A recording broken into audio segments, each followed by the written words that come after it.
She was aware of the dark, of poverty, of war and suffering. She gave me 2 genuine slave bracelets that had been given to her by an African-American poet. It was a sacred gift. I was with her once when she discovered a terrible betrayal, and I was with her when she learned her New York husband had had a heart attack. She knew pain and anguish, but she didn't want to dwell on them. She didn't want to contribute to the American fascination with pain and violence. Even when she was suffering, she found a light in it. I accompanied her to retrieve the letters she had written to Henry Miller in exchange for his letters to her. It was a very difficult moment. So they made a party of it. She dressed, as you might imagine, in a flowing dress and a long black cloak. He pranced down the stairs in a Japanese kimono he had just received. He was 80. Any woman would have been out of her mind. They were wild together, yet one more time. As much as Anais seemed impromptu, she was a devoted writer and meticulous craftsman. Dazzled by what seems exotic or dramatic, one misses how hard she worked. She awakened early and wrote without stop from 7 a.m. for 5 or so hours. Every day, with few exceptions. She didn't have to be locked in her study like Colette by her husband, nor did she lock herself in her own study with a fifth of whiskey like Tennessee Williams.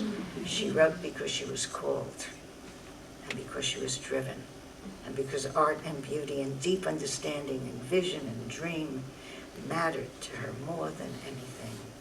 She had extraordinary integrity. She knew what it was to commit to the artist's life, its values, to her own writing and vision, and to refuse to be deflected by the promises and rewards of conventionality and power. And yes, she wanted to be published. And yes, she worked hard to achieve it, but she did not compromise her soul.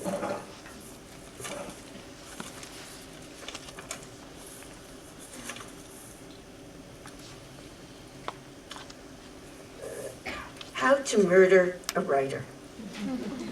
He writes a spontaneous book. He is sent for. He is asked to write something to order, something like the last bestseller, The Good Earth. After a few forced books, he becomes impotent. The falsity sterilizes him. I wonder how many good American writers were murdered in this way. Second method. Ply them with gold. The money throws them off course, off the atmosphere they know and that they feel in tune with. They are thrown into false situations, become rootless.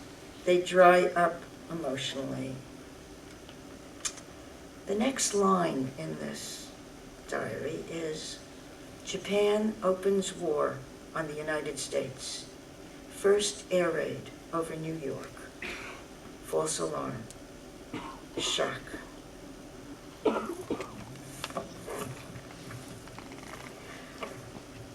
Anais knew what the publication of her books would offer people, particularly the artists stranded in our death-dealing culture and the women who were denied their voices. She associated the feminine with intimacy, integrity, color, love, feelings, the erotic, the personal, the interior, and the dream. And so though she was passionate about bringing women's voices and the feminine into the culture, she did not feel comfortable with the political stridency she saw in certain feminist activities, including the women at the Women's Building where I worked. That was fine. What I want you to see is her complexity, and that there were things that she liked and things that she didn't like, and it didn't interfere in one's relationship with her. One could not assume that one would know what Anais would think about anything. She was not erratic. She was original. In 1969, I was involved in an academic freedom case. She was ambivalent about it. She did not like the poem that I had written and used as the basis of a class on censorship and pornography. She wasn't comfortable with the stand I was taking. The refined distinction between erotic writing and pornography was important to her. She advised me not to make it a public issue, but she loved me. And so she gave me her copy of an extraordinary book, a silkscreen book of Henry Miller and Bezalel Schatz, Into the Nightlife, to sell for my legal defense. As Anais knew deeply how difficult it was to bring new and unconventional work into the world, she was a passionate advocate for new work. She was tireless and generous on behalf of art and literature. And she was equally faithful to the unknown young writer or artist or to the established writer. She lived her life between New York and Los Angeles, traveling back and forth every few weeks, and she never went to New York without bringing someone's work that she was championing. It was because of this quality that I brought the anthropologist Barbara Meyerhoff and her college friend Carlos Castaneda to meet Anais. Carlos had a manuscript called The Teachings of Don Juan that he had decided was black magic, and he was going to burn it. Barbara had read it and rescued it and convinced him to submit it for publication. It had been at the University of California Press for months and months. We spent the afternoon in rapt conversation. Then Anais took the manuscript, read it, and brought it to New York. News of this spread, and the University of California quickly offered Carlos the contract. The rest is history.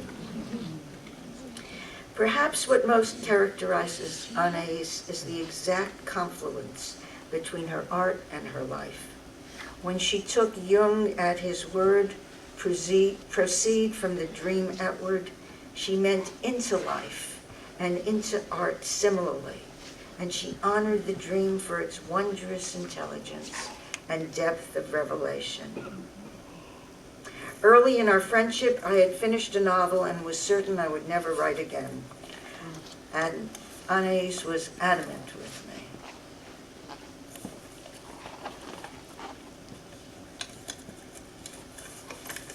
Writing a novel is easy, she said. You begin with a dream, and you end with a dream, and you just fill in the middle. I was dutiful. I went home and dreamed a woman was flying in her hair. That dream began that novel. A short time later, I came upon this passage in volume 3 of the diary.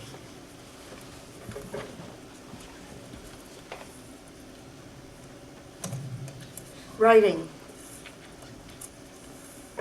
to keep the people I love from vanishing.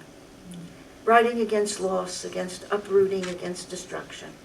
Writing against erasing, time erases. Writing against the flaws of memory, the distortions of memory. Writing against death and separation. And now, silenced. Books created my world. How will I create worlds without them? Without them, my world is small and silent. The night after the party, I had a dream. I dreamt that writing on paper was false, that to tell the truth, one must write on a long strand of hair, which comes directly from the brain. Long phrases inscribed on the hair, like Chinese characters, wonderful phrases I could not remember.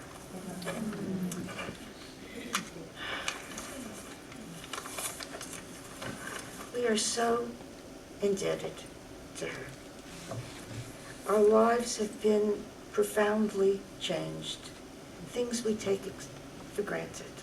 The dream, the inner life, that women have a right to speak, that they can be intelligent, that poetry can come from them, that poetry matters. The inner life matters, all of it. It's the gift she gave to us. Thank you, Anais.